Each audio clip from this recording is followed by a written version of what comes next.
क्या कभी आपने सोचा है कि आपका जीवन बीमा ही आपकी मौत की वजह बन जाए?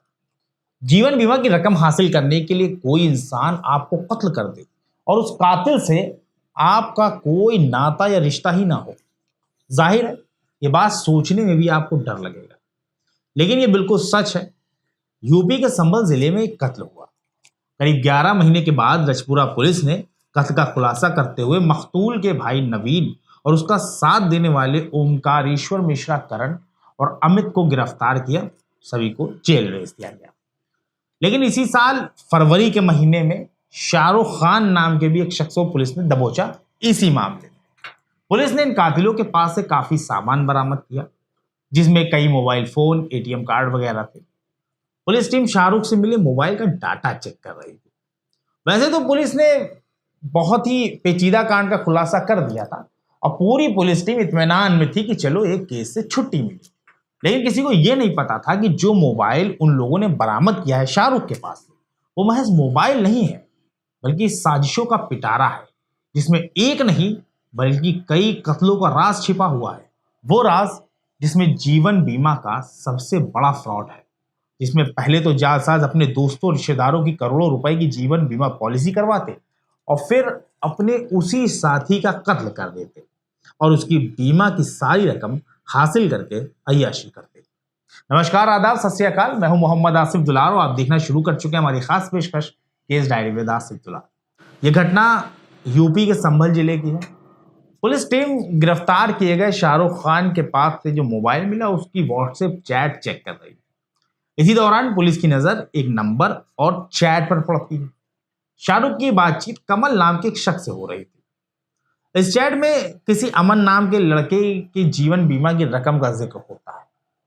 जो पुलिस वाला इस चैट को चेक कर रहा था, वो तुरंत ही मोबाइल की सारी चैट अपने अधिकारी एएसपी अनुकृति शर्मा को दिखाते। दरअसल एएसपी अनुकृति शर्मा ने ही इस पूरे मामले को संजीदगी से लिया और फिर एक से बढ़कर एक सनसनीखेज खुलासे हुए। पुलिस अपनी तफ्तीश आगे बढ़ाती है तो पता चलता है कि अमन नाम के उस लड़के की policy ICICI Lombard, HDFC, SBI और आदित्य बिरला समेत कुल 7 कंपनियों की होती है, जिसकी कुल रकम के बारे में जानकर खुद एएसपी अनुकृति शर्मा के भी पैरों तले जमीन खिसक जाती है, क्योंकि यह रकम 2, 4, 10 लाख नहीं थी, बल्कि पूरे 2,70,00,000 रुपयों की थी। एएसपी इस मामले पर डीआईजी से डिस्कस करते हैं और उन्होंने मामले की तफ्तीश करने की परमिशन मांगी।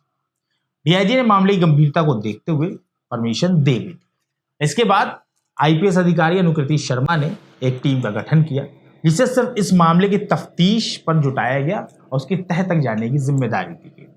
तफ्तीश शुरू हुई तो पता चला कि जिस अमन नाम की चर्चा व्हाट्सएप चैट में हो रही थी, उसकी तो कई महीने पहले एक सड़क हादसे में मौत हो चुकी है, जिसका मुकदमा अमरोहा के रेहरा थाने में दर्ज है।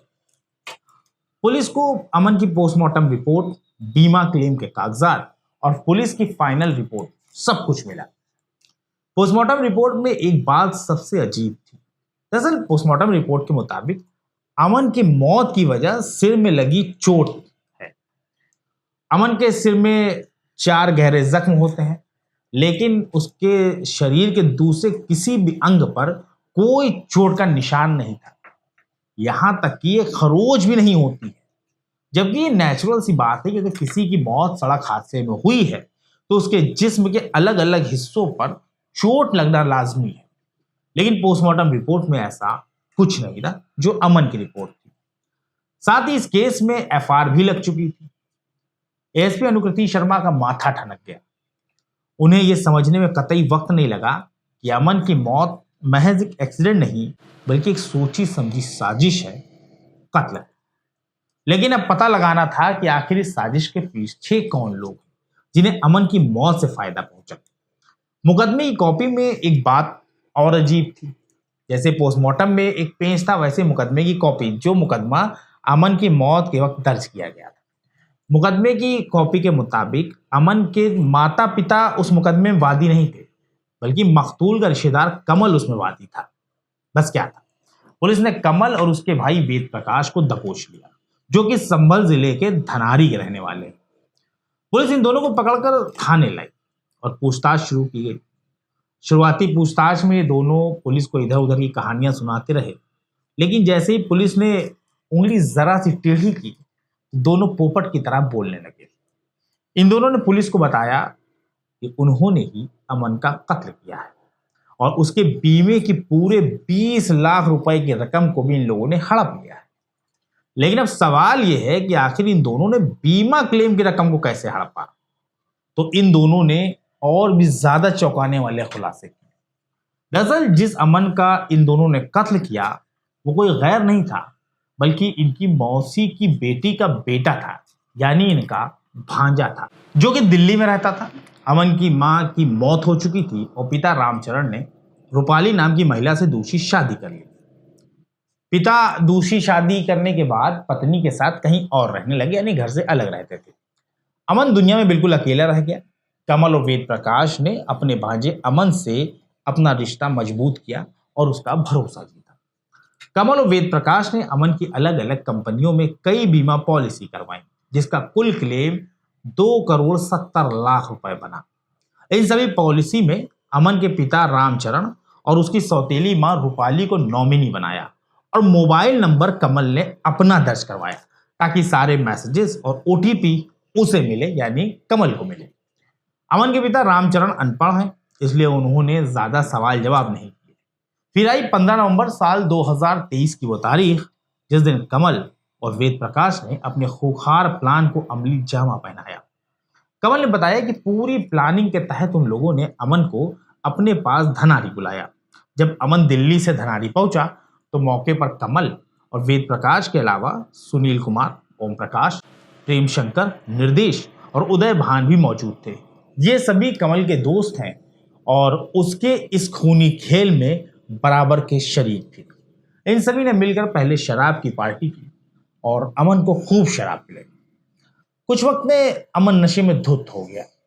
इसके बाद ये लोग अमन को अमरोहा में रेहरा थाना इलाके के सुनसान इलाके में ले गए। थोड़ा सा जंगल सा ये लोकेशन है, जंगल है वहां पर। ये लोग वहां लेकर पहुंचते हैं और फिर वहीं पर शुरू होता है खौफनाक खूनी खेल। जी हाँ, इन सब ने मिलकर बेहोश अमन के सिर पर हथौड़े से एक के बाद एक कई वार किए, जिससे अमन की मौत हो गई और लाश को उठाकर बहुत ही शातिराना अंदाज में सड़क के किनारे फेंक दिया, ताकि मौत सड़क हादसा लगे। नहीं, इन लोगों ने अमन की जेब में पैन कार्ड और आधार कार्ड जैसी शिनाख्ती कागज भी रख दिए, ताकि तुरंत ही उसकी पहचान हो सके। लाश लावारिस में नहीं जानी चाहिए। इन लोगों का पूरा प्लान ऐसे ही था। रागीर सड़क किनारे लावारिस लाश की जानकारी पुलिस को देते हैं। रागीर की नजर पड़ती तो वो लोग पुलिस को जानकारी दे देते हैं। कुछ देर में ही पुलिस भी मौके पर पहुंचती है और लाश के पास मौजूद कागजात के बेस पर उसकी पहचान हो जाती है। कुछ देर में ही कमल और वेद प्रकाश खुद थाने पहुंचते हैं और अमन की मौत सड़क हादसे में होने की बात कहते हुए एक मुकदमा दर्ज करवाते हैं। कुछ वक्त पुलिस जांच करती है और फिर केस बंद कर दिया जाता है। कुछ दिनों के बाद मुकदमे की कॉपी, पोस्टमार्टम रिपोर्ट, पॉलिसी के कागज और फाइनल रिपोर्ट के बेस पर कमल अलग अलग कंपनियों में अमन के बीमा की रकम के लिए क्लेम करता है।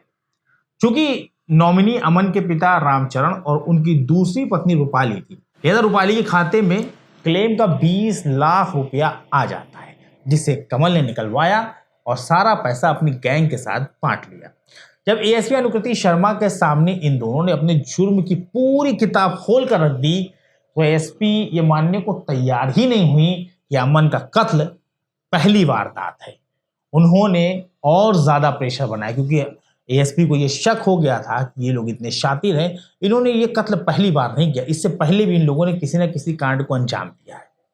लिहाजा उन्होंने इन दोनों पर, वेद प्रकाश और कमल पर, और ज्यादा प्रेशर बनाया और ज्यादा दबाव बनाया, जिसके बाद इन लोगों ने एक और राज उगला, और वो राज है सलीम के कत्ल का, जिसके बीमा के क्लेम से इन्हें 78 लाख रुपए मिले।